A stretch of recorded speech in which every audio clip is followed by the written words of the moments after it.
নমো নমঃ সুপ্ৰভাতম শ্ৰীমদ্ ভগবদ গীতামৃত।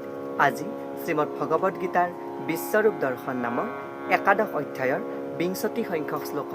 এই বিশিষ্ট শ্লোকফাকি হৈছে এনেধৰণৰ: দ্যাবা পৃথিৱ্যোৰুদিতমন্তৰং হি ব্যাপ্তং ত্যয়েকেন দিশস্ব সৰ্বঃ দৃष्ट्वाद्भुतं रूपमुग्रं तवेदं लोकत्रयं प्रव्यथितं महात्मन्।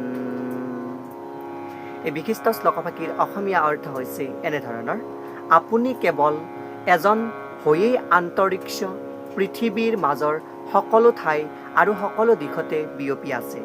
হে মহাত্মা, আপোনাৰ এই অদ্ভুত আৰু ভয়ংকৰ ৰূপ দেখি তিনিও লোক সন্ত্ৰস্ত হৈ পৰিছে বুলি কোৱা প্ৰসংগত ভগৱান শ্ৰীকৃষ্ণৰ যি বিশ্বৰূপ, সেই বিশ্বৰূপ দৰ্শন লাভ কৰি সখা অৰ্জুনে এই বিশিষ্ট শ্লোকফাকি ভগৱান শ্ৰীকৃষ্ণৰ আগত অৱতাৰণা কৰিছে।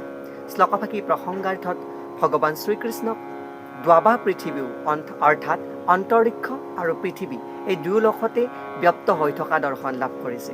আৰু এই প্ৰসংগত ভাষ্যকাৰে উল্লেখ কৰিছে যে স্বৰ্গ আৰু পৃথিৱীৰ মাজত থকা যিখিনি ঠাই সেয়াই হৈছে দ্বাবা পৃথিৱী অৰ্থাৎ অন্তৰিক্ষ লোক।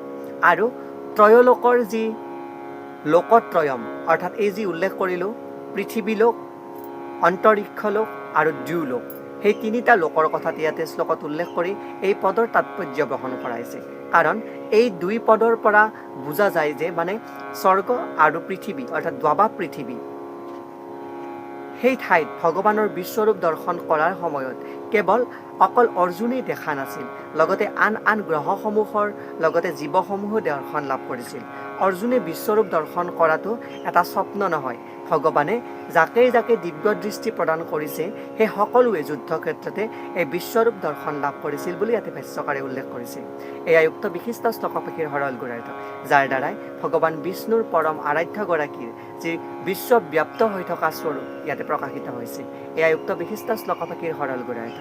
ধন্যবাদ।